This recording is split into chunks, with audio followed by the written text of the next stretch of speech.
SWCCs are the guys that are operating some of the most sophisticated craft in the world at night, taking down big ships, extracting guys on dangerous coastlines or in rivers, doing intelligence operations on the boats, because the ocean's a crazy place. We do have a epidemic with veterans right now. I mean, they're like 6 times the national average. Right? Why is that? Do you have any? I think it's like hormone issues, right? I mean, these guys are going out on deployment. You know, they're in the military. They're getting exposed to toxins, or like you said, PTSD, TBI. So talk us through then before ULT boot camp. What's first day like? What's the difference between what you guys do versus do you have to start where everybody else in the Navy starts and then you move forward and progress into like this special ops training? Yeah, so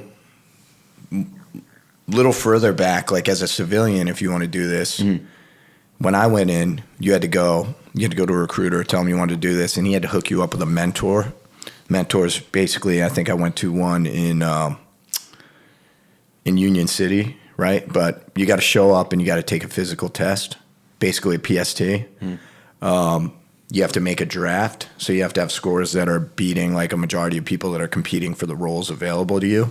So at the time, I had to get drafted. Basically, they put everyone's numbers up and you get picked.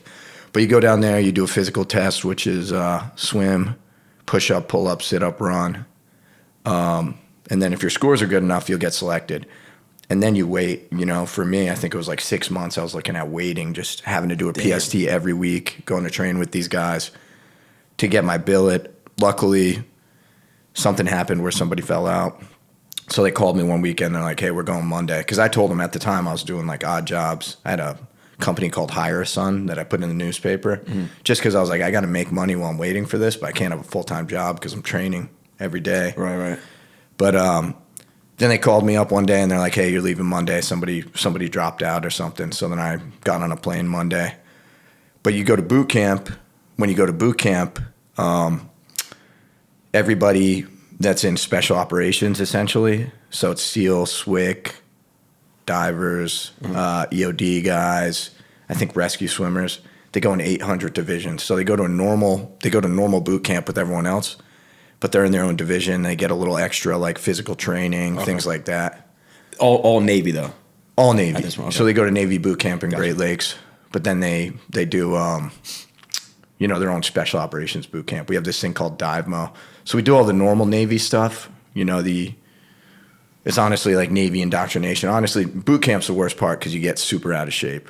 Right? You get out of shape in boot camp. Yeah, you're like folding clothes. You're like doing inspections. It's a lot of this like regimented stuff. You get worked out, but like all of us like to work out. So the drill sergeants knew like making us do push-ups and stuff wasn't like a punishment. Yeah. It wasn't going to do anything. But then you would go and you'd meet with like SEAL SWCC instructors. 3 a.m. in the morning, they wake you up, run you over to the pool, and you go over there and do your PST.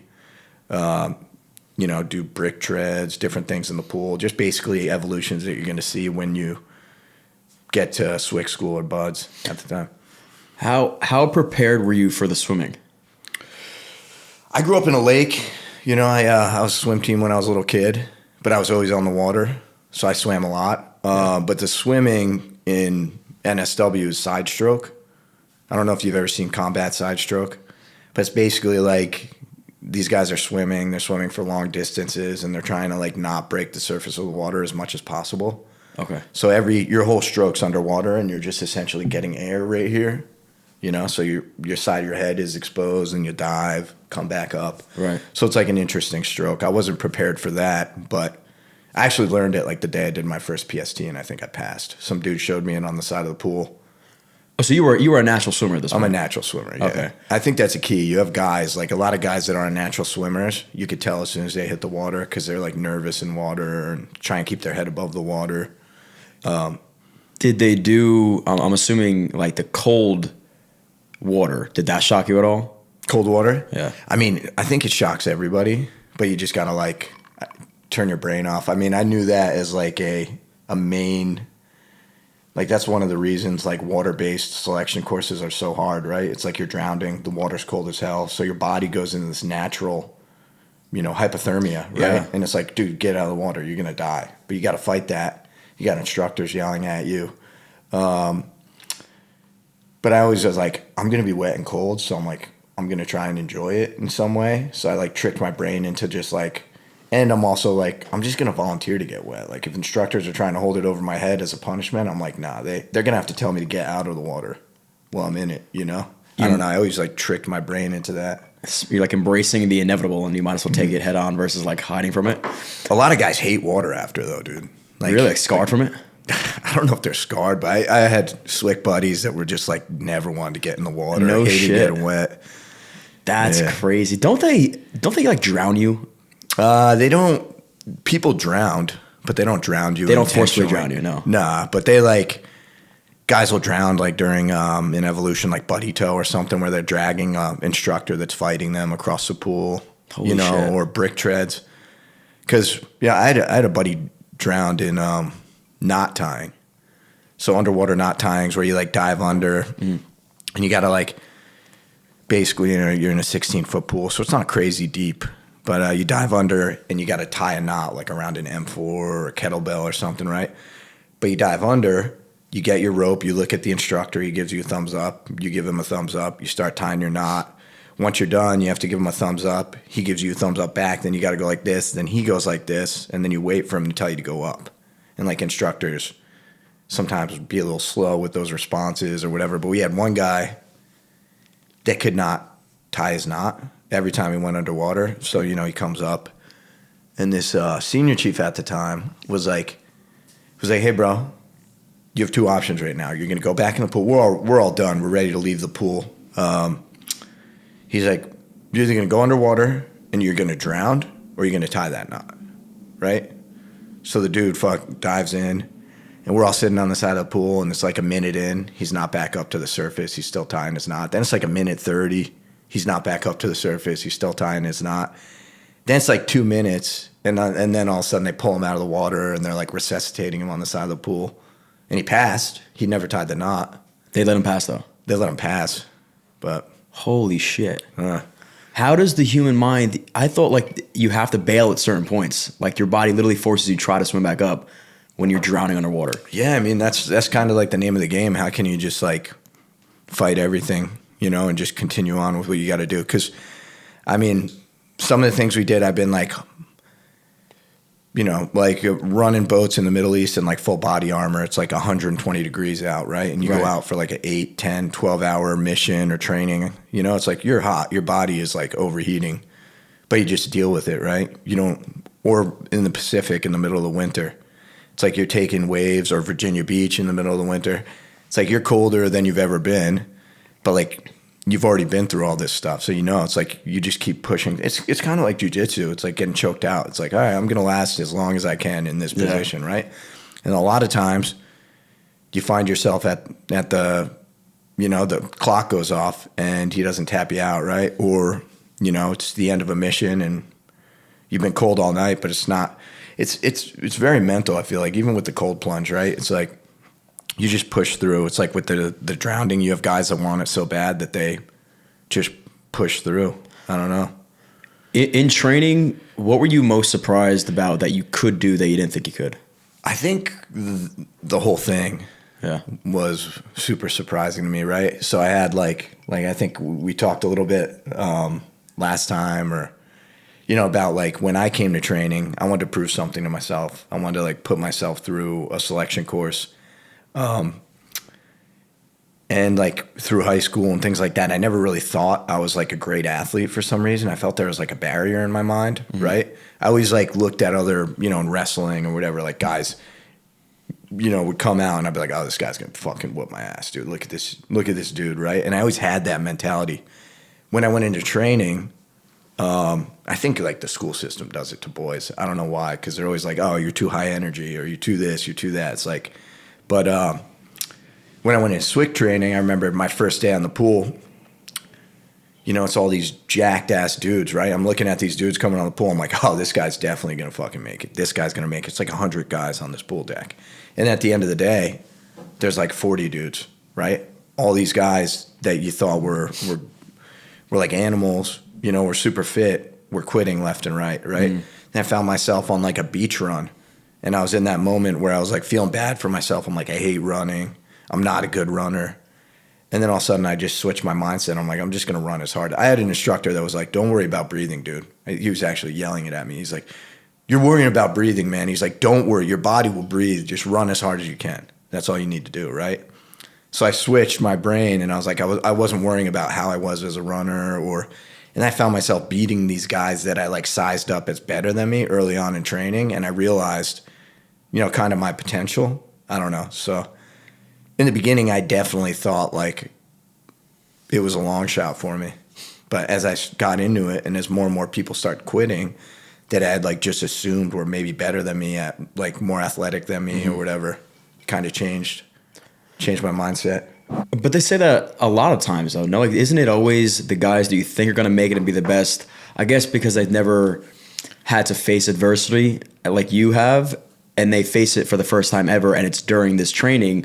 They're like, "Fuck this, I'm out of here." Yeah. Like, did you notice that most of the guys that actually passed were a little more like you than the blessed genetics and athletic guys? Yeah, I think there's some interesting like data on like real high level high school and college athletes that are like state champions, and they just like crumble under all the negative feedback from instructors and like not being the best, Right. So that is a thing. It's always like the unsuspecting guys that kind of get through. Right. So, okay. So what is the most common trait that you think all special op forces have? Most common trait. I think the biggest thing I would say is they have something to prove. For whatever reason in their life, they have something to prove, And you were just trying to prove it to yourself. I was trying to prove it to myself, Yeah. I think when I went in, honestly, like before I went in, I was like, I kind of felt like a piece of shit in life, right? I was like partying, doing that whole thing, going down a bunch of bad roads. I felt like a bad role model for people in my family, like the young men in my family. I'm like, dude, what am I doing? I'm like going on weekend benders. I'm coming to like family parties drunk or something. I'm doing drugs. I'm like, and I saw some of the like young men in my family going down some paths that weren't good. And I was like, did I influence that by just being like a little pothead in high school? And I started becoming conscious of that. And I'm like, you know what? I'm like, I need to be a better person. I need to go through something. I need to challenge myself. I need to prove some things to myself. But that was definitely, what motivated me was like, I gotta make some changes and like be somebody that people could look up to. Do you feel like you needed this like dramatic change versus like, because I feel people nowadays are very motivated by what they see online and they get really excited about a change, and they wake up the next day and they make the change for a day or a couple of days or maybe even a week, and then you slowly start to go back to who you were. Do you feel like going this drastic, I'm now a SWCC operator, you needed that? I definitely think I needed that. I'm also like, I'm an impulsive guy. Yeah. So like I make a decision and I go with it. Like I'll make a moment's decision. I'll live with it for the rest of my life. I lived with that one for like 10 years. Right. Where I'm just like, I met a dude at a barbecue that was going to a mentor group to be a special operator. And I was like, fuck it. I'm going to do that tomorrow too, man. I'll see you there. So you never wanted to be, I guess, a regular military man is not the right term. You always wanted to be in the special forces. Yeah. Okay. Did you know you wanted to be a SWCC operator? Or I didn't know I wanted to be a SWCC operator. But I also go to this, like when I was talking to people, during my time in, I'm like, it's kind of weird because you feel like you're living like every man's like core dream at some point. Because there's Really? like just, I feel like a huge population of guys just want to challenge. They want to go be a fucking caveman or an animal, lift weights, shoot big guns, jump out of airplanes, right? It's like, it's just like, it's, I don't know, a thing. So I grew up with that and I kind of embraced it because I always watched all those movies and stuff. And I'm like, I just want to go do some badass stuff, right? Yeah. Want to challenge myself. And that was mostly it. When I went into the recruiter, he kind of told me some of my options if I wanted to go to special operations. It was like rescue swimmer. And I'm like, do you shoot guns? They're like, nah. I'm like, all right, so cross that one off. EOD. I'm like, how smart do you have to be? He's like, pretty smart. I'm like, all right, cross that one off. He's like, your two options are SEAL or SWCC. I'm like, what's a SWCC? I never heard of that. And he's like, well, SWCCs, they're part of NSW, Naval Special Warfare, where you have SEALs and SWCCs. The major difference between SEAL and SWCC is SEALs dive and you're going to be on boats. And I'm like, oh shit, I grew up on boats. I'm like, easy day. I'm like, I'll do that. So the major differences between SWCC and SEALs is what? So I'd say the major difference with SWCC and SEAL would be like the mission sets, right? SEALs are trained like they are mostly, I'd say, like an assault force. If you look at it, they're like boots on the ground, like the guys going on the beach, operating in the jungles all over the world, deserts. They basically sea, air, and land, right? So they're all over the place, but it's mostly an assault force. When you look at SWCC does a lot of special operations techniques. We all go to similar schools. We start in, our pipeline starts in the early phases together, and then we spread out to our respective courses. But SWCCs are the guys that are operating, some of the most sophisticated craft in the world at night, taking down big ships, extracting guys on dangerous coastlines or in rivers, doing intelligence operations on the boats. They're operating pretty much, the boats are like a full-time job because the ocean's a crazy place. So doing all that stuff takes a lot of training and time. Now, and then SEALs dive. Okay, and so SEALs dive. You don't dive, like submarines and stuff like that? No, we don't dive. Okay. Yeah. Who decides on who goes on a mission, SWCC or SEALs? Like, is it the overall Navy? Are they saying, okay, this is a mission for SWCC operators versus the SEALs and then vice versa? Yeah, so a lot of the waterborne operations will be all of us together, right? But it just depends on what the mission requires, Right. If it's on land or something like that, like, or if it's on the water, and if it could be done without an assault force. But there's like a variety. I mean, like the mission sets, we talk about all the cool stuff, but there's also like different things these guys are doing all over the world, like operating drones or JTAC, which is Joint Terminal Air Controller, where they're dropping bombs. So SEALs and SWCCs go to those programs. So like necessarily if you're SWCC, doesn't mean you're going to be stuck on a boat your whole time. My first deployment, I bounced around to embassies and like different countries, pretty much solo or with, one time I was with a Green Beret in a house or a SEAL in a house. And I would just like meet with partner nations, negotiate training, go to the embassies, things like that, like set up training opportunities, drive different boats. So there's a full spectrum of different capabilities and missions. And to answer your question, I'd say it's kind of qual based. Like when they're looking at an area of operation, they're like, all right, what quals do I have in the guys that are all out right now? Okay. Interesting. Yeah. Oh, this guy has this qual. He's a JTAC. Oh, he's a boat guy? Well, we need a JTAC over here in, whatever country. Yeah. So let's pull him. Who has the harder boot camp, SEALs or SWCC? So we all go to boot camp together. I'd say our selection courses are similar, but like I said, theirs is, more dive oriented. Ours is more boat oriented. I'd say everyone is going to be different. Maybe somebody goes to BUDS and it's easy for them, but another person goes to BUDS and it's hard, right? But then all those people that quit, it's impossible. And I'd say SWCC school's the same. SWCC has like depending on what time of year you go, if it's winter or summer, I'd say 65 to 80% attrition rate. 80%? It gets high, man. And what are the SEALs? They're right there.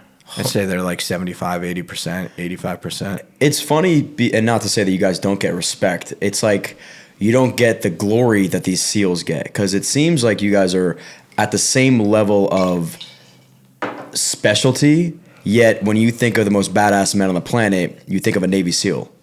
Why do you think they're more? Are they glorified because of movies? Like what's the difference? I think we like it that way, but also SWCC is very small, and the job is, I mean, it's a great job. You're like a professional athlete, but it's also like, if you could be a special operator and not have to drag around like 2 boats every country that you go to and all the guns and all the stuff that goes on it, like all the logistics, or you could be one that has to do that. Like, what would you choose? You'd probably be like, hey, I'll be the guy that goes with my gun instead of like this giant boat, right? And then, the ocean sucks, man. When you're operating on the ocean, it's cool at a lot of times. Like you see images of beautiful beaches and things like that, and you're like, oh, that's pretty sick. Right. When it's like the middle of the night and maybe you're off the coast of Virginia or a cold country, taking waves over your boat. Like, you're wet no matter what, you're cold no matter what, and then when you start going 40, 50 knots, it like makes it even colder.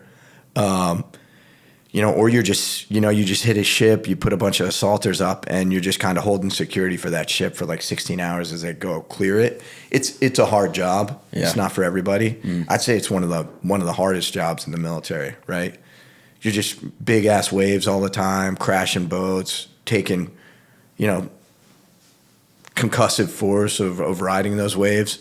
You're either cold or you're super hot. You're always exposed to the elements for long hours. Right. So, it's a super hard job, and it takes some hard dudes. And a lot of times, sometimes it's not the most glamorous job, Yeah. But I think it's getting a lot more. You're hearing a lot more about it every day. Mm-hmm. But it's like kind of that thing. It's like we like to keep it not well known. We don't need to be a big brand like Nike or something like that, right? Because we call like the Navy's best kept secret. Why do you want to be the best kept secret? Well, it keeps it. I mean, it's like it keeps your community kind of what it is, and it's also like I think that quiet professional mentality. Like, hey, we're gonna go do things, but like nobody has to know about it, right? And that's kind of like the whole mission. Is your Hell Week the same as the SEALs Hell Week? Is it as intense? I mean, I didn't go through their Hell Week, right? So I'd say.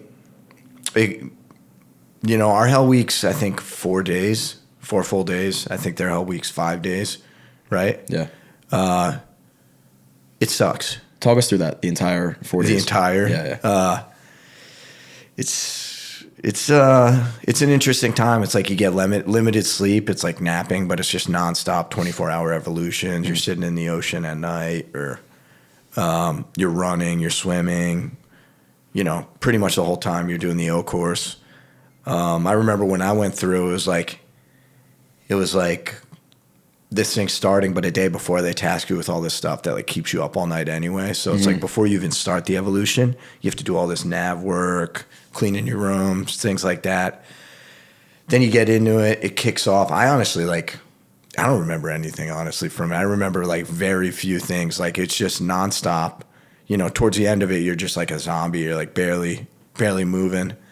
I remember for some reason after like the second day or midway through the second day, like I couldn't piss, right? So my bladder just filled up for like 2 days. Why couldn't you piss? I don't know, man. I remember MREs that make you eat like 6 MREs a day because you're so cold and you're burning all these calories that you got to eat, and they're like 2,000 calories a piece. But I remember the MREs, they'd force you to eat them. These instructors would watch you under flashlight. You'd be sitting in the bay or something, or sitting in the ocean, waves hitting you, and you're just eating an MRE. And they're gourmet, no? No, they're they're horrible, dude. They're the worst. I think I had Skittles from like 2001 Olympics. That's crazy. Yeah. I was like, dude, should I sell these on eBay or just eat them right now? I don't know. But what is in an MRE? Everyone's different. I think the veggie omelet is the worst meal, but it has like the best snacks in it. So it's like kind of, sometimes you could get a good meal. I think like spaghetti and meatballs was like a good one. Nice. But it would have like shitty snacks. I think jalapeno cheese was like one of the tops, and they have like some weird cardboard like bread. Nothing that ever expires goes in an MRE. So, but it's an actual meal. I thought it was like a bar that you guys would eat. No, it's a meal. It's an actual meal. Yeah. And they have little things where you can... Huh? You can buy them and eat them. You can buy them right now? Yeah. Where do I find these? Oh, yeah. Yeah, I don't know where. I've seen Amazon? On Instagram just eating them. I've seen the bread that you're talking about. It's cardboard. Oh, yeah. We should have got MREs for today. I would have eaten my first one in front of you. Would have brought your flashbacks, though. Yeah, you should do an MRE. I got such MRE review, dude, of like every flavor. That would be good. But I got such... there's actually a video where a kid's dad they're out at a restaurant, and the dad is like making the kid eat an MRE, and he's just crying. And he's like, "That's what soldiers have to eat every day, boy." That's great. That's gonna be your song. Yeah, that's awesome. Yeah, man. I had acid reflux from the MREs. I think they have gum in there that everyone would say is like X-Lax, so it would help you shit. Because like if you eat too much MREs, it's like, I guess all the things in there that like keep it from expiring. They want to write out of your system. It won't Well, no, just you won't be able to poop. You Right. get like super constipated. So they put laxatives in this stuff? Yeah. This sounds miserable. So I had to poop and pee. Like, I don't think I shit the whole tour, but I had like a natural talent where like, Did you say, wait, you just said you didn't shit the whole tour? I don't think I shit like the whole tour, dude, honestly. What the fuck? But I would go on like, I had this ability where I could just like SEER schools, like survivor training. You're out there for a week and my body would just be like, all right, poop lights off. We're not pooping for like 4 or 5 days. I don't know. It's weird. That's insane. The pee thing was annoying because I'm like trying to do like beach runs and my bladder is like swollen, you know? Yeah. And he just won't let you. I mean, it's letting me. I'm just doing it anyway. But I remember every like step in the run, I'm like feeling this pain. Right. And I get to the O course, and the O course is a big obstacle course, and we got to run it. It's like the last day. Everyone's sleep deprived. Check out videos on the O course. It's a pretty sick obstacle course, but these guys do it every day. You got to do it in like under 7 minutes. But it starts out with one of the obstacles is called the high wall. It's like you run, you jump on a couple logs, and you jump up and you catch the top of the wall, and then you pull yourself up and like drop over the other side. Yeah, yeah. But at that point, I couldn't jump because my bladder was so swollen, right? So I'm like trying to jump, and I like hit the wall, and this instructor yells at me. He's like, you better get over that wall, Soule. So I'm like, fuck it, dude. So I just run as hard as I can, like straight into the wall, boom, like trying to run through it or something, fall. And the dude's like, what's wrong with you? And I'm like, I haven't peed in like 3 days, man. I don't know. He's like, you need to go to medical, get a catheter. I went to medical and like sat in the bathroom for like 40 minutes and finally peed. But I think it was like, you know, all the intensity of the tour and like, because there's literally like, there's no time, you know, for anything. There's no time for like you start to think about those things like, you know, you're at home, you go to the bathroom, it's like you take 30 minutes, you read a book or something. But it's like through all SWCC training, there's like instructors on you all the time. You have 5 minutes to eat, you know, you have a couple minutes to go to the bathroom or whatever, and then they're yelling at you to get out of there. But you got like 40 dudes in there. So sometimes you just got to suck it up and wait till the end of the day or whatever. And it's like, yeah, it's an interesting time for sure. I remember the end of the tour. I'm in the shower. I vaguely remember, and you have tri-shorts, and I'm like taking my camis off that I've worn for like a week straight or whatever, and my tri-shorts are like, you're chafed everywhere, like your whole body's chafed, your neck, you know, in between your legs, and your waist, you know, like when you go to the beach and you're in the sand too long. I remember having to cut the tri-shorts out of like the side of my body because they were like fused in the scabbing. Holy shit. How quickly or how strong of a bond did you establish with your other members? Because I'm assuming going through something like this, you almost have to rely on other people.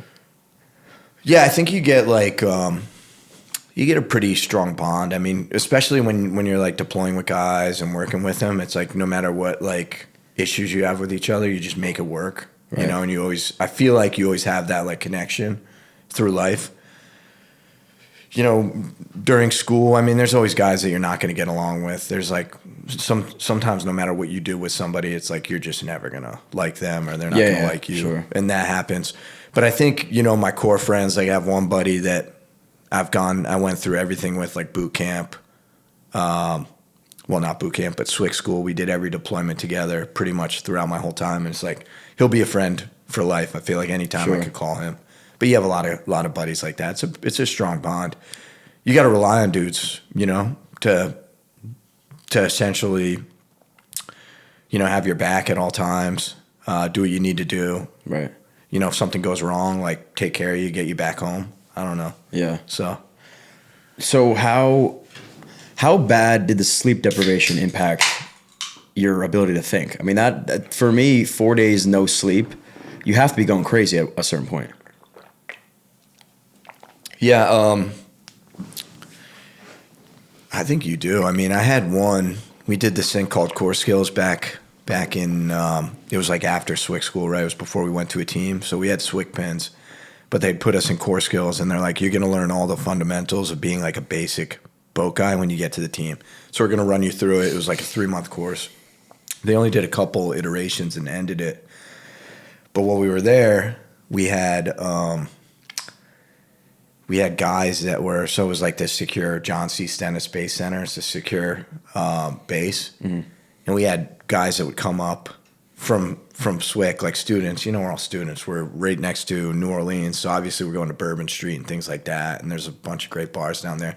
So it's like on weekends, and we're operators now, so on weekends we'd go out. We're not in SWCC school, we just got out. But guys would go out at night, and then they'd come back, and our key cards to get on the secure base stopped working. So guys were like pissed, so they just you'd see them on. They ended up showing us the security footage. Guys would like come up drunk and just wrench on the gate and leave it open and like stumble back into their barracks. And then a guy would come, like security guy would be like, what the fuck? He'd come, he'd like lock it up. 2 minutes later, like another guy would come up drunk and fucking. So at that time, you know, all the instructors got us together and they showed us this video and we were all laughing for a second and they're like, it's not fucking funny, dude. Security violations, blah, blah, blah. But they end up putting us on watch, and we have like 8 dudes in our class, right? And we have to watch 4 gates at this base. And they make us watch in garrisons with like helmets and looking like total retards in body armor. But we're sitting there, and you know, this Master Chief's like, dude, you guys are going to get off the boats and you're going to go straight to watch, and you start 4-hour rotations, right? So we're operating all day, 12, 16 hours a day for this course, doing whatever, and running our boats up and down the river.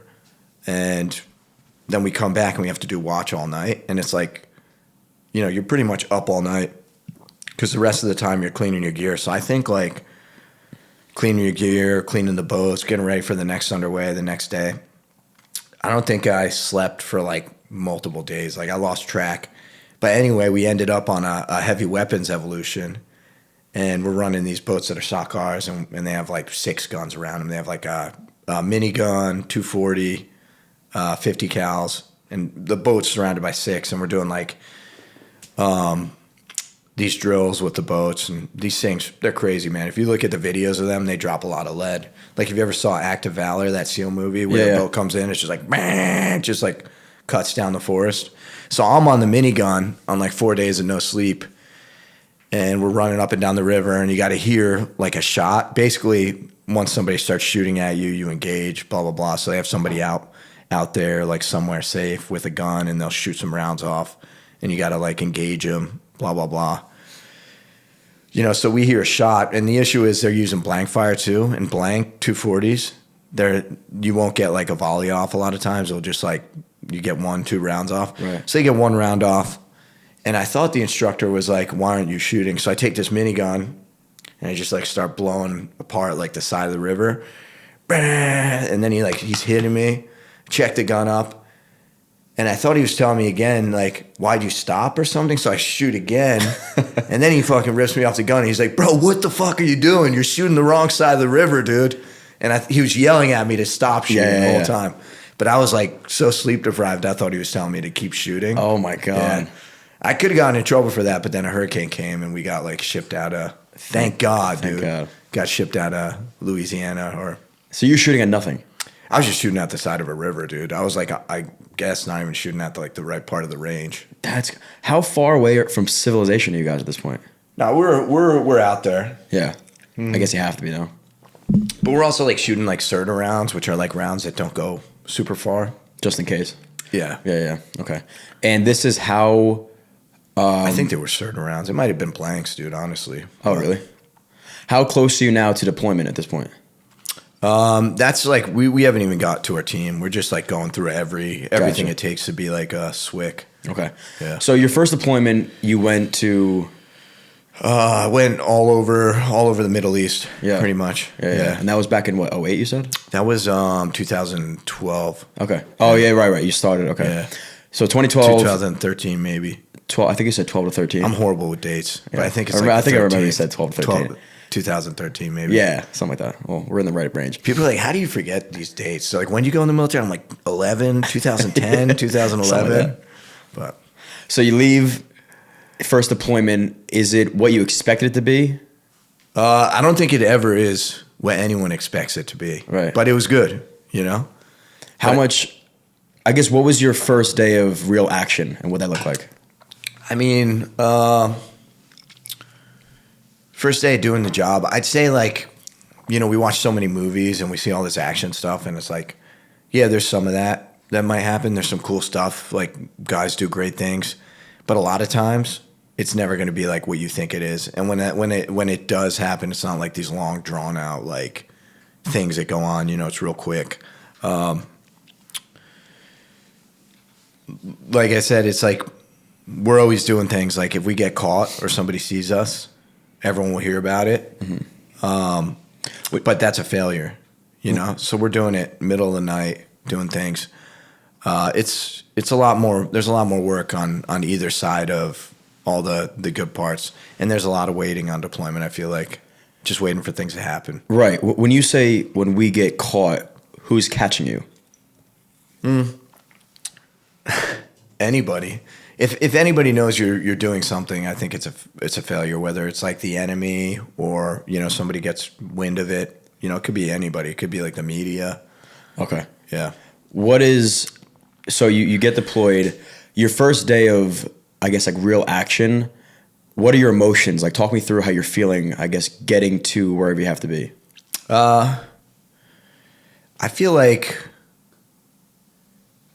you know, I feel like you're so like trained already. It's just going through the motions. You know, you're just doing what you have to do. So you weren't like crazy excited or hyped up on adrenaline that like you have to go on your first mission? I think you're always hyped up on adrenaline, whether you're going out and training or when you're going out to do something. Yeah.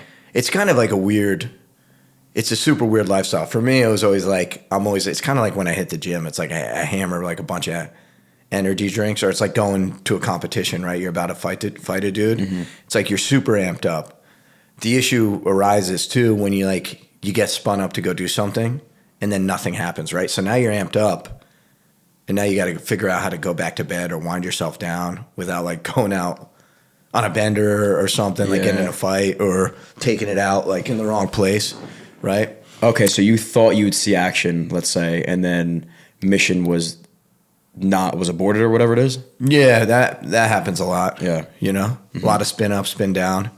But you're always amped up. Yeah. And you're always getting amped up.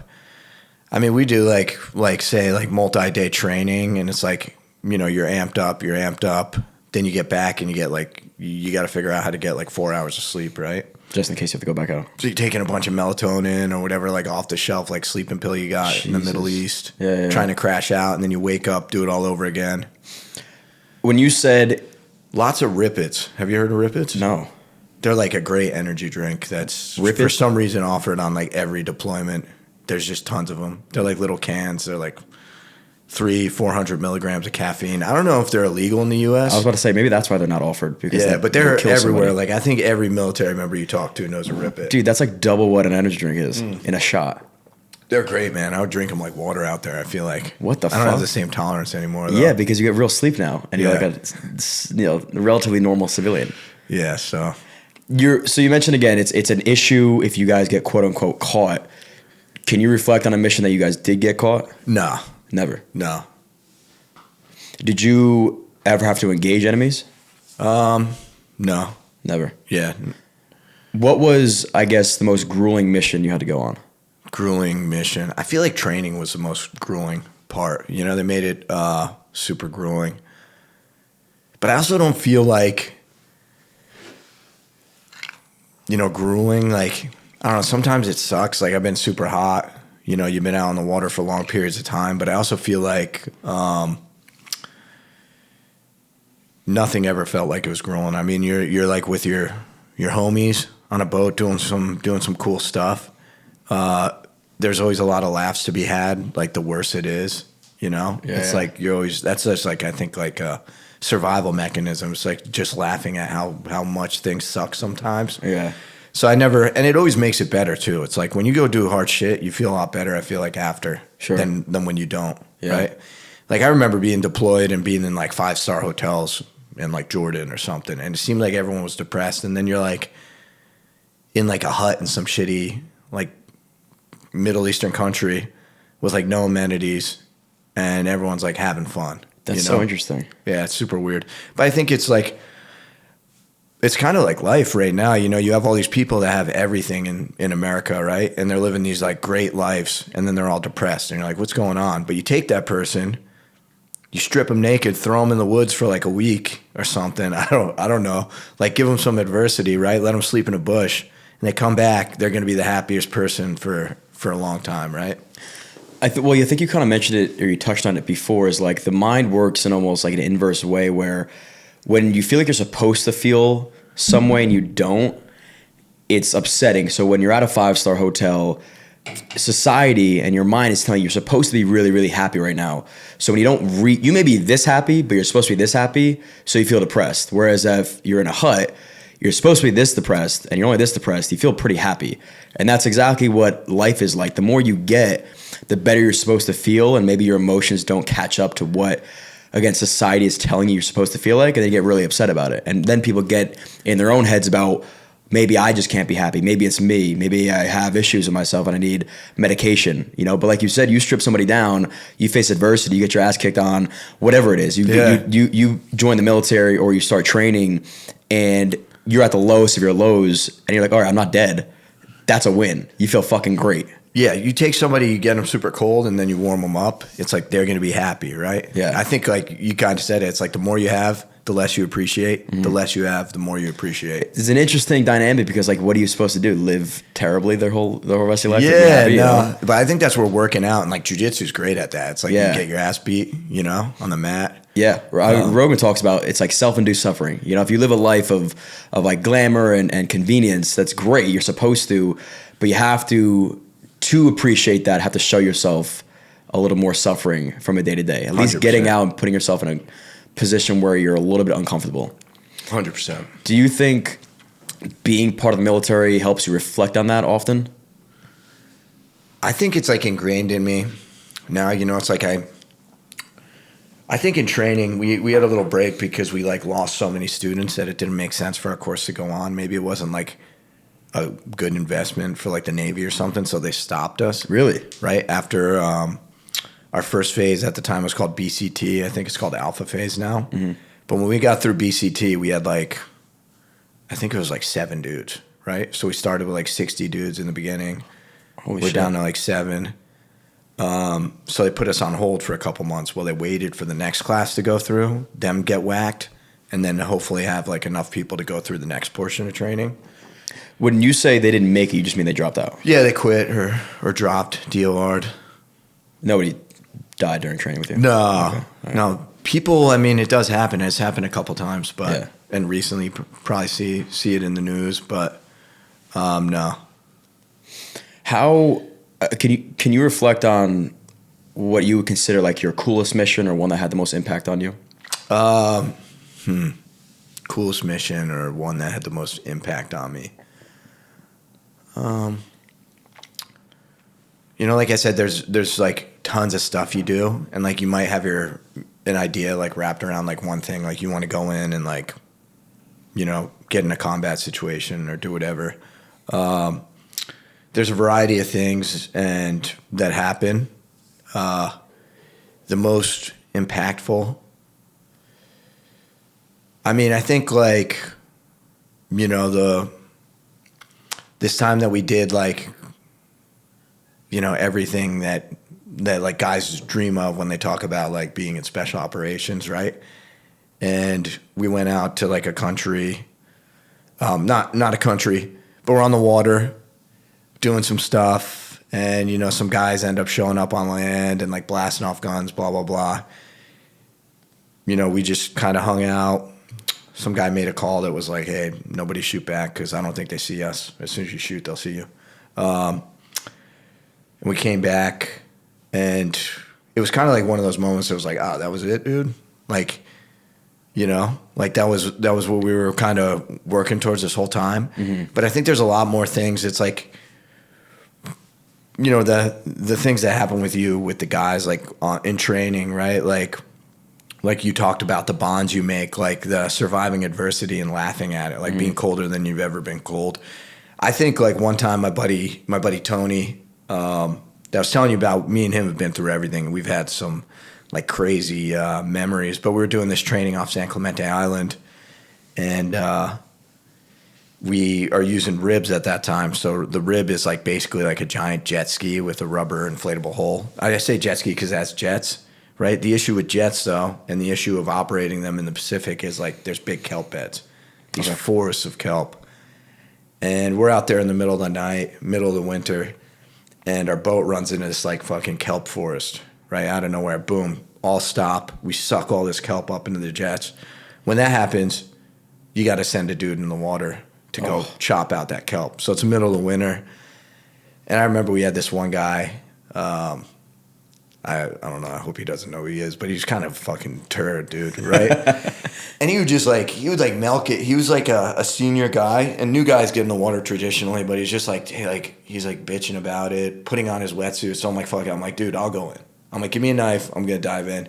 And my buddy Tony's like, I'll go in too. And we dive in under the boat with our knife and flashlight, and we're like looking at this thing, and we're literally like swimming through walls of kelp to get to this. And it's just like tons of kelp were going up in this jet. So I remember me and him, I think we're just in underwear. And I'm like, dude, what I'm going to do is I'm going to fucking go under the boat, put my feet there, squat. And I'm going to wrap my arms around all the kelp and start pulling it out. And you start like chopping it, right? But everything we chopped, it just kept going back in. Uh-huh. And we're like an hour in the water and we haven't gotten anywhere. We haven't gotten the boat out. And how cold is the water at this point? I think it's like maybe like 55, 60 degrees, you know? People are doing cold plunges in 50-degree water and saying, it's brutal, I lasted 3 minutes. I feel good today. And you're there for an hour chopping kelp. Might have been a half an hour. I don't know. But it was like Regardless. to the point where this corpsman's like, yeah, he's like, you guys got to get out. Yeah. Like, you got to get out of this water. We end up getting towed out. But it's like things like that. I was like, I'm in the water with this dude, and I know he's got my back, like, 100%, right? Mm-hmm. And I think that's the big thing is, like, these guys. It's kind of like the mentality. It's like you never want anyone to have to do your work. You always want to look out for your guys. You always want to make sure that, everyone's getting what they need. But you're always there. Was there a mission that forced you to take a step back and, I guess, realize the impact you'd be having on the American civilians or the civilians you're, quote unquote, protecting and saving? Could you repeat that? Like, I guess this is so, from my vantage point, like, you're in it, like, you're in the trenches, right? But we see it as, there's a reason, you're not playing a game, right? There's a reason you're going on these missions, and it's to, whatever it is, protect and serve our country or somebody else's country. Were there any missions that really opened your eyes to that fact? Like, oh, wow, we're making a huge impact on whoever it may be. That's a tough one, man. I feel like, a lot of times you just kind of do what you're told. Like, things come down the pipe. Right. Maybe there is, but I don't. You're really not thinking about it, right? Yeah, I'm not thinking about it. I'm just doing what I got to do, get it done. That's interesting because again, we praise the military so much because we know how much they're helping our country, and then I guess other people don't acknowledge that. I think they probably should, Yeah. Because I do want to ask, I guess, transitioning back to quote unquote normal life, how is that for you? Was it hard to get back here and have a regular job? Oh, dude, it's so boring. Yeah, it's super boring. Yeah. I still feel it today. I'm like always trying to figure out things. Every now and then I'm like looking into trying to figure out maybe to get back into contracting or something like that. But it's good though too. Like, you have time with your family now. Like I didn't have time with anybody when I was in for like 8-9 years. I think I was never home. My first deployment, my kid was like, when I left, he was like 3 months. I came back, he was a year. That's crazy. So I missed all the tough parts too, so that's kind of a benefit. Nah, but you don't want to miss that stuff. So I missed that whole infant year. I remember I came home and I had this like functioning, running around kid. When I left, he was an infant, so I was like, my first day home with him, I'm like, I'm gonna get some shit done, blah blah blah. I'm like washing dishes or doing some stuff that I haven't caught up on yet. And I turn around and this dude's like butt naked, had pooped on the floor, and I'm like, what the fuck, dude? Like, yeah. I'm like, everything. I'm like, if I don't focus on you, you're gonna make a lot more work for me. So I'm like, I'm just gonna not do anything and just focus on you now. Like, right. How old is he now? He's 7 now. Oh shit. Yeah, that's awesome. Man. How do you, or what does America do for like vets when they do return home? There's a lot of benefits. I tell everybody. Like if you're out of high school and maybe college isn't like the right choice for you, I just went through college. I should have done it in the military, and it wasn't a great experience. I feel like the education system now is like college is like essentially a high school degree, and an MBA is like what a bachelor should have been back in the day, right? You don't learn a lot of relevant stuff to your major. You know, the military is great because you're going to learn a lot, and I think it's undervalued, honestly, because we live in this society that's like, oh, you got to have a college degree to get a job, and it's like, I'll tell people in interviews, like before I got my degree, I'm like, I do have a college degree. It was 8 years in special operations in the military, right? You're doing a lot of hands-on stuff. I don't care if you go be an undesignated sailor in the Navy. It's like you're learning a lot of technical stuff, but you're also learning a lot of life skills that a lot of people maybe don't get in college. I put my cousin in right before I got out, and he's been like flourishing. He's like 7 years in, but I recommend it to everyone. Go into the military for 4 years. You know, go through some adversity. It's going to make you a better person on the back end, and you're going to get tons of benefits. GI Bill, pay for your college, going to pay you a stipend to go to college, so they'll pay you like a couple grand a month. Tons of nonprofits out there. One that I just recently started becoming an ambassador for, We Defy Foundation. They give veterans jiu-jitsu scholarships. Oh, nice. So you get out, you get a free year of jiu-jitsu. I think it's super important. I mean, you do jiu-jitsu, I do jiu-jitsu. The benefits are amazing. Sure.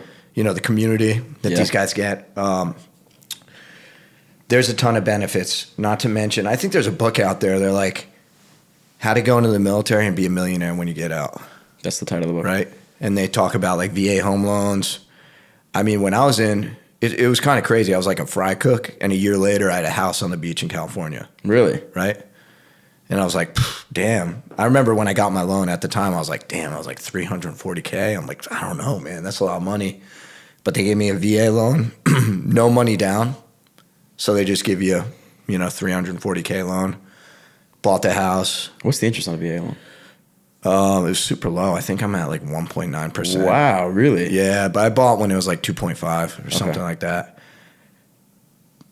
But just getting resources like that. Like, you don't know what you're doing with your life, go into the military, figure it out while you're there. I think a lot of people get wrapped around the thing where they're like, we give too much value to our decisions, right? It's like, it doesn't matter what you're doing. It's like, just do something, right? And then do something you want to do. 4 years goes by in a flash. Goes by quick. Yeah. So, do you notice a lot of military men or vets struggle with the transition, like with the whole PTSD and just figuring out how to, again, become a civilian? I don't know what it is, but I mean, I think they're figuring it out between PTSD and TBI. They have a lot of like overlapping symptoms. What's TBI? TBI is like traumatic brain injuries. That's the big up and coming thing. Like a physical brain injury? Yeah, it's basically like concussions and stuff on your brain. Yeah. That's one thing, SWCC's a great job. You're shooting a lot of big guns, right? And then you're driving boats on like 4-foot seas. These guys are crashing and pulling G's like nobody's business all day, every day, right? Right. Getting a little rattled.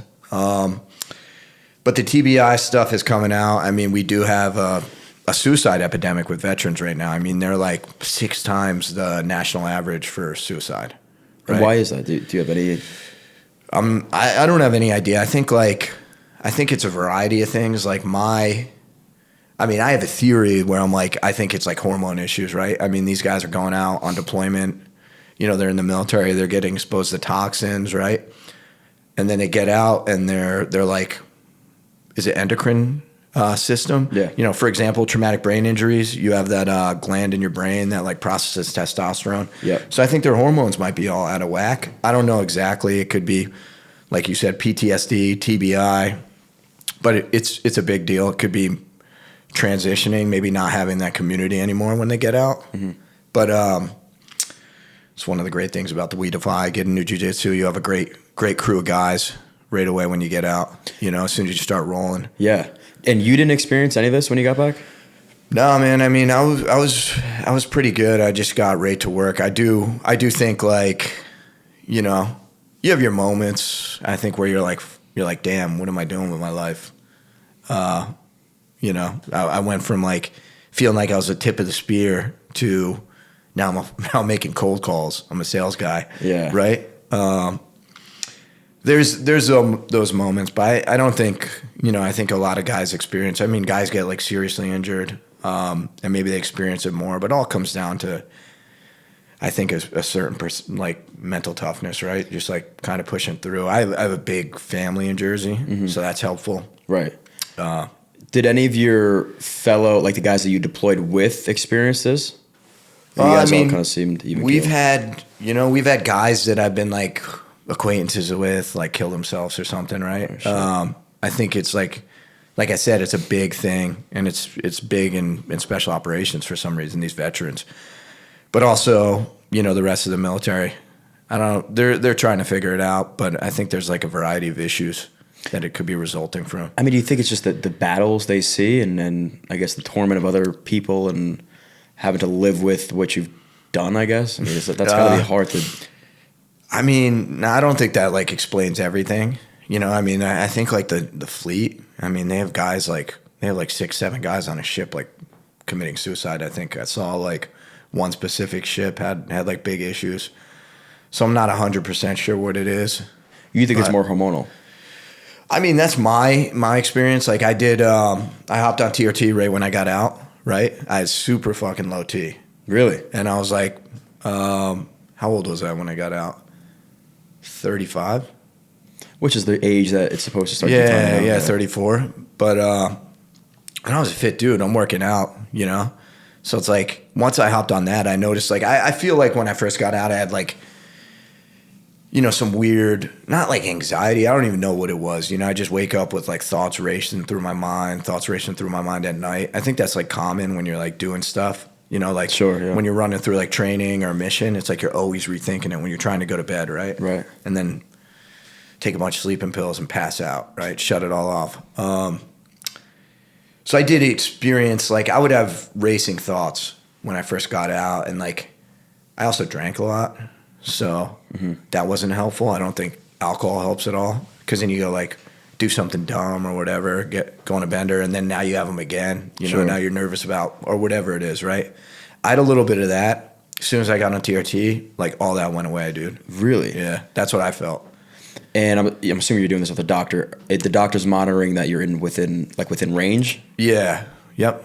That's so interesting. And I think that is an epidemic with even men that aren't overseas or experiencing. Dude. They just don't even realize that that's the issue. That having low testosterone for a man can cause a whirlwind of problems that you don't even... Yeah. You're not even acknowledging that could be the issue. But I noticed a huge difference, and I think it is. Like, you have guys too that aren't challenging themselves. They're getting soft. I mean, it's just not like... It's not a good thing. No. Yeah, I think there's a company, Blokes, that's doing it right now. I used somebody in Jersey. I forget the company's name.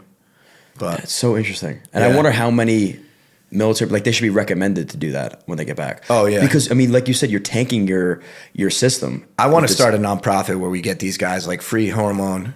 Why are they not? I mean, this sounds... Checks. You have the best of the best, right? These are the top dogs of the world. Why are they not on testosterone when they're over there? Like, get these dudes jacked the fuck up. They should be superhumans. Yeah, I know. They joke about that, right? I don't understand. No, you can only get girls testosterone if they want to become dudes, man. That's ridiculous. Yeah, exactly. We got girls over here blasting. We can't get our Navy SEALs and SWCC operators some test. No, I mean, there's got to be studies into it, but I feel like it's not like traditional Western medicine. They're like, oh, hormones, that could solve a lot of issues that we want to make money off, right? So it's like, let's not do something that's good for you. Let's give you a pill. And or whatever, antibiotics. It's just maybe there's no money in it. I saw a thing where they're like, insurance companies won't pay for blood tests for people because they know chances are, like full panel blood tests, because they know chances are you're gonna leave your job in a couple of years, and they won't have to deal with the resulting issue that might be like diabetes or something down the road. So they're like, we just won't pay for it now because chances are they won't be on our insurance anymore by the time they really get sick anyway. So they don't give a fuck. Yeah, they don't care. It just blows my mind, man. The amount of money that this country spends on the military with weapons and machinery, and they're not investing into the actual soldiers. Yeah, I think they are, though. But I think, in those regards, I mean, like, I've looked into it, like, with TBI and, like, different things that go on in injuries. It's like, I don't know, human growth hormone. How right, exactly. Like, why aren't guys on that? Like, let them repair themselves, right? It's testosterone. Insane. Let them have like a little resiliency to these things. But But I don't think there's any long-term studies on it. Like those are just kind of theories that I'm pitching. Yeah. You know, my old age, doing like combat sports and things like that, and getting it every day. Well, I remember I listened to somebody, either a podcast or I read it, and it was like the biggest thing that you're going to feel physically when you start taking testosterone, if you didn't have it already, is the more testosterone you have, the increased amount of ability for you to handle stress and almost embrace it and enjoy it versus having stress and you shutting down and shying away. So the example would be like in the gym, when you start to feel that muscle fatigue and lactic acid buildup, whereas a normal human would say, okay, I've hit my 8 reps, I'm going to stop. The enhanced human is saying, okay, I hit my 8 reps and now I'm feeling good. I want to keep going. It's like that adrenaline rush you get from the gym that you see these guys that are on, and this is ridiculous stuff. They're throwing weights around. They're so excited to do it. And you're like, this guy's a fucking weirdo. It's just fueling that system so much more than the regular human. Yeah. And that's, again, why I don't know. It would seem to make so much more sense to have these military men a little more enhanced. Thinking a little bit clearer, excited to take more challenge on. I don't know. It's like the same thing. It's like raw milk. Why is raw milk illegal in New Jersey? Like Milk I can't dude. buy what type of milk I want to buy. But you can go 30 minutes to Pennsylvania. And Yeah, grab some, you know? yeah, it's just weird. It's like these weird laws. It's like, all right, there's a bunch of like weird studies. Like there used to be that study with like if you do testosterone, you're gonna get prostate cancer. Yeah, and they debunked that one. Like, Yeah, they debunked easily. it. They're like, bro, there was 3 dudes in the study that all had prostate cancer when they started, right? Yeah. So it's like, I mean, you see a lot of these people. I mean, I did a little data analysis in college where I was like working with a program called Our Studio. But you see how these guys can take studies that are not beneficial. I mean, it's like the opiate thing. It's like, right? How do we manipulate the facts to sell what we want to sell and not like give anyone an alternative, right? Right. Maybe there's no money in testosterone for doctors because it's been around for so long. It's relatively cheap. No, yeah. Yeah. But I feel like some of these opioids are relatively cheap to get. You know, like you said, I don't know why that's pushed, or even things like you see average sized women grabbing Ozempic now. Yeah. Like, why are they able to access that so easily, yet to get an average man or somebody that is low in testosterone is almost harder. Dude, I had a VA doctor tell me recently because I was like, I'm thinking, maybe I'll go to the VA and try and get it for free instead of paying a couple $100 a month. And he's like, yeah, if you were a girl, I'd fucking get you on right now. I'm like, what, dude? It was the weirdest thing I ever heard, man. But you got to pay out of pocket for your testosterone? Well, right now I do, but that's you crazy. You can go through the VA. So I was trying to go that route, but it was just funny.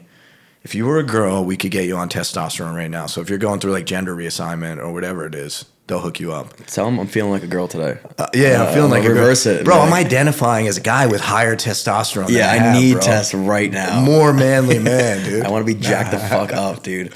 It blows my mind, man. Well, that does transition into what you're doing right now with Sergeant Suds, right? Like, so talk through started the soap company. I guess your inspiration, I know, was you were overseas and dealing with a lot of toxins on your body, and the soap you were buying wasn't what you wanted it to be. And so did you conceptualize it based on what you saw overseas, or you were just inspired by how much nonsense you had to go through? Yeah, I mean, it's a big thing. So we kind of talked about like, guys dealing with hormonal issues that might not know that they're having it. It's like, look, if you're getting like, you've been fit your whole life and you're starting to get fat and hold water, like go get your hormones checked. Or you're feeling a little weird, go get them checked. Worst case, they're all good, right?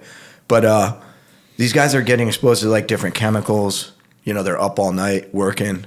They're essentially working night shift, for 6 months at a time. So that's throwing their whole system out of whack.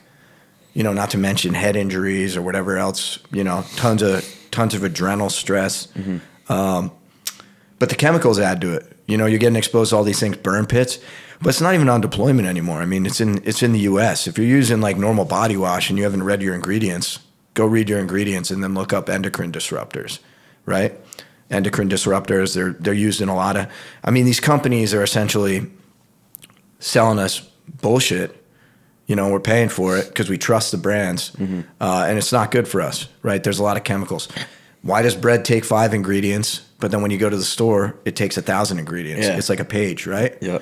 So that's one of the reasons I got into soap. I'm looking at it when I got back from deployment. I mean, you're handling tons of lead, all these chemicals, some of the things we already mentioned. And it's like, what am I missing? You know, I work out, I eat good. What am I missing in my daily routine that could help me be healthier, right? I've already probably been exposed to like different things overseas or even in the U.S. Different. I mean, the world's getting more and more toxic. Yep. And it seemed like hygiene products was a big gap in my like wellness plan. So that's where I was like, all right, I'm going to provide an option for people that's super healthy. Okay. So this balm right here, like this. Oh, this is new. I didn't see this You one. could literally eat this, man. Okay. It's literally like, don't eat it, but it's like 4 ingredients. So take a fucking It's nibble. great. What is this for? I use it for beard, hair, all Oh, my it skin. smells fucking awesome. You could use it as a chapstick. You literally eat that stuff, man. I'm not going to. I put it all over my body. I'll get out of the shower and then I'll go roll and dudes will be like, oh, dude, you smell lemony right now. And Tastes I'm like, pretty good. First of all, don't tell me that during this roll. Why are you sniffing me, bro? Because you know how bad it is to sniff Yeah. somebody that smells like shit. That's why. But This is just for like a bomb. yeah, I use it all over. Tallow. Look into tallow, everybody. Whether you buy it from me or you just get it online. I mean, tallow is a great moisturizer. Oh, that's what this is. It's so again. I had a dude that I roll with that no homo has the best skin I've ever felt in my life. I'm like, you're a silky man. What do you do? And he's like, dude, he has a tallow and honey balm that he buys, like very organic, and it's just beef tallow and honey. Yeah. And I'm like, you lather yourself in beef tallow. I was like, dude, I'm telling you, try it out. It's great, man. So that's beef tallow, coconut oil, olive oil, organic beeswax, lemongrass, tea tree. And But you can that's put this one of the anywhere. things, man. Like, why would I put something on my body that I couldn't eat? Yeah, exactly. It's getting into your system in some way or another. So this is beard and skin tallow, but you put this pretty much anywhere. Yeah. It's just there's not a lot. So Yeah, and we also have a tattoo balm that we do for people. Really? But it's just like a different essential oil profile, a little more antibacterial, antifungal. Okay. And then these are the main product or main SKUs is going to be the Sergeant Suds soap, right? Yeah. What do we have here? What's the major differences between this and regular soap? So, it's 5 ingredients. I mean, to make soap, you only really need 3 ingredients. It's like lye, water, and oil, right? It smells awesome. Yeah. So we make our bars so that they smell really good. So you can put them on. You don't need as much deodorant. Like if you're using normal deodorant, I don't know what's like a normal brand. I'm trying to think Irish of one. Spring. Yeah. Old Spice, yeah. Yeah, Old Spice. It's like, dude, look at those ingredients. Aluminum. You're rubbing like heavy metals under your armpit. I use this soap. I use the balm, and then I use this essential oil, and I'll just rub it like pretty much over before I hit the mats. And I think anybody that I roll with will tell you I'm the best smelling person in jiu-jitsu. You take pride in it. I get comments all the time. My first day on the mat, some dude was literally like rear naked choke, just cranking on my neck. He's like, bro, you smell great. He like whispered in my ear As he's choking the fuck out. What? He's like, go to sleep. You smell delicious. Yeah. Petting your head. Yeah, So man. you don't use deodorant anymore? No, I don't use deodorant. Wow. Maybe every now and then I'll get like a natural, supernatural, like unscented. Okay. But I just use this stuff, man. Like the soap makes you smell good. Yeah, my dad doesn't use deodorant either, which is fucking weird. But he, I don't know why. He claimed he's like, it's not good for you. You don't need it. I was like, well, I don't know about that because you kind of smell like shit. He's like, give it 30 days and you're good, and your system kind of like adapts to not having deodorant. And it's right, like he doesn't smell bad at all. Yeah. And people are kind of tricked. Even the same thing with lip balm. Like people use these ingredients in like regular chapstick and stuff, and same thing. You read the list, and it's fucking 30 different things in it. I heard a conspiracy about lip balm. I don't know if it's that true. it chaps you out. I've heard that. Yeah, too. because it's like your body's like, oh, we don't need to moisturize anymore. Exactly. You know, we don't need to worry about the stench anymore because Yeah. fucking he's going to put some stuff on that will just do it for us. Yeah. I guess the more natural, the better. So this is what, a beard oil, you said? Yeah, so that's just like whatever you want. I use that as like a cologne. Okay. I'll use that as a deodorant. What I'll is use it? that What on is my in here? beard. It's just all straight essential oils. Oh. Yeah. Whoa. You put this just on your skin like... I'll just put it here, dude. Rub it on my neck. Throw it under my armpits. Throw it on the beard. Dude, this stuff smells great. How long does it last, though? That's the big thing. Because a lot of natural I feel like I stuff smell it right now. But Might yeah, not get over there and sniff you, but I mean, yeah. Okay, so this is the 3. Does it come in some sort of like a package? I haven't sold that, so this is unreleased. I just brought it for you. Hell yeah, Put let's the bomb. go. Yeah, let me know. Try it out. Let me know what you think. But I'm gonna get that on the market here soon. What about this? On the market? Yeah, on the market. Okay. So this is the first product, correct? Yep. How many different flavors of soap? So we have 8. I think we're gonna have 9 here shortly. Hell yeah. How's it going? It's going good. Yeah. When did you launch? How long have I been in? Yeah. Like a year and some change. So we're growing. But recent, like that's Yeah. relatively new. Yeah, I think we might be looking for some capital here, though, because I feel like we could really take over the market. Okay. So anybody?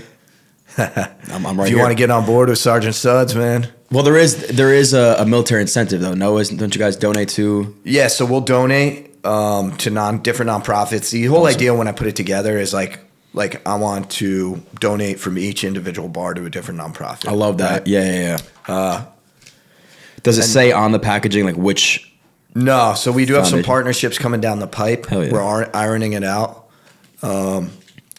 But also, if anybody's listening and they want to like kick us some nonprofits we think we could work with, I know let us know. We're Yeah. open to all of them. We want to support as many veterans as possible.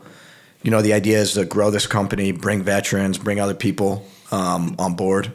Give them jobs, get them out in the industry. I think honestly, what I'm trying to create is just like what I had as a SWCC with the homies, just all working together in the gym or something, lifting weights, making soap, having fun. But yeah, it's going good. We're definitely on a period where we're going to experience some heavy growth. So, Good, man. Trying to get the word out. Yeah, I mean, and like you said, you're in a niche of not only veterans but athletes, because I deal with the same shit. Like I'm on a mat, and I don't want to smell like shit. I don't want to deal with ringworm and nonsense because I've had, and having ringworm is the most annoying thing ever. Not only because it looks like shit to the outsiders, but now you got to stop training for however long until this thing goes away, and then it never goes away. So having soap for me is a huge priority, and 100%. It is for everybody that sweats and deals with grappling other men. And I'll say I think there's like a hygiene, like education issue in jiu-jitsu. Nobody likes a stinky roll. There's nothing worse than somebody smelling like ball sack while you're rolling with them, and you're like, dude, I'm definitely getting ringworm or staph. Like, when have you watched that gi? The other thing is a lot of guys will go straight to like these heavy-duty antibacterial, antifungal soaps, and I've seen studies, that show that you're like destroying your skin biome. Right? Really? Like a defense soap or whatever? I think that's like the biggest one. I think defense has pretty good ingredients. I haven't looked into them. I know their wipes are phenomenal ingredients, all essential oils. So shout out to you guys, doing a great job.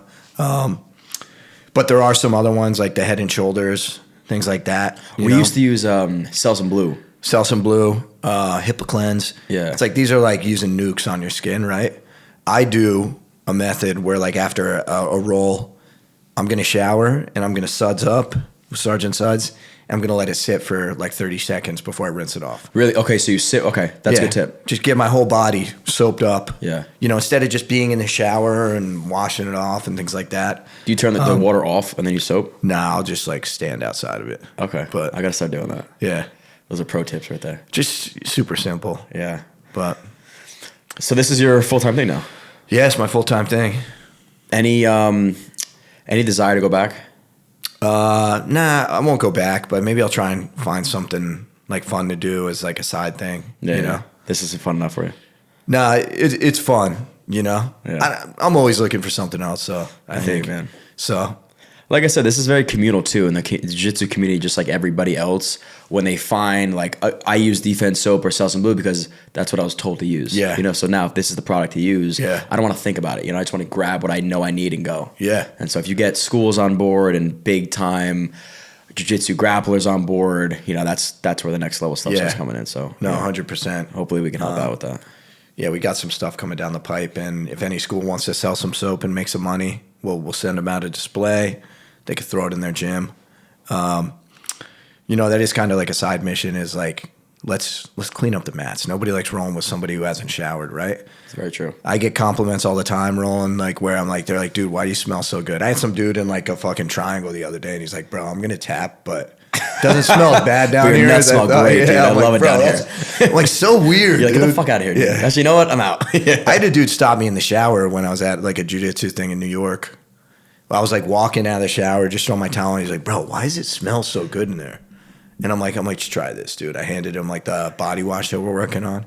Maybe you got some pheromones just for dudes in this stuff. Yeah. Because I haven't heard one story about a girl saying anything to you. No, I've had a lot of compliments. Everybody who tries the soap will tell me like some girl, coming up. I'm just on the mats a lot, so that's why. You're more. But I've had, there's girls. My wife loves the smell. There's always like random girls that are like, "Oh my god, you smell so great." Blah blah blah. But you're like, get away, I have a wife. Yeah, back up. The fuck out of here. Dudes and chicks, back up. Especially dudes. That's great. Well, I'm going to start using this and see how many people come up to me. You'll definitely get a compliment, man. I'll take that, dude. Yeah. Well, great, man. Look, every podcast we do end asking the guests 2 questions. Got to be a bit of a deep transition here. Your life doesn't have to be military related. What has been the lowest of your lows? And let's follow that up with what has been the highest of your highs. Lowest of my lows, man. Dude, I don't know if I could say it on the podcast. You definitely can. So, before I got in the military, I experimented with some things. I think like the lowest of my lows was like trying to not do a drug and then like going a couple weeks without doing it and then end up doing it again, seeing that sunrise, being a little fucked up. I think that was like the lowest of my low where I was like, what am I doing, dude? How am I back here again? Right? I'd say like the highest of my highs was having my son. That was a crazy moment. Just seeing that little dude. One day, your wife's pregnant. The next day, you have like a little functioning human being that you got to take care of. Seeing that face for the first time, that's definitely the highest. Life changing. Yeah, that's awesome, man. Well, listen, Fred Soule, thank you so much for coming on. Hopefully we can help out. If you guys have any VA or military connections and want to reach out, please do in the comment section. That's it for today. Like, subscribe, share, all that good stuff. Thanks, guys. Cheers. Thank you.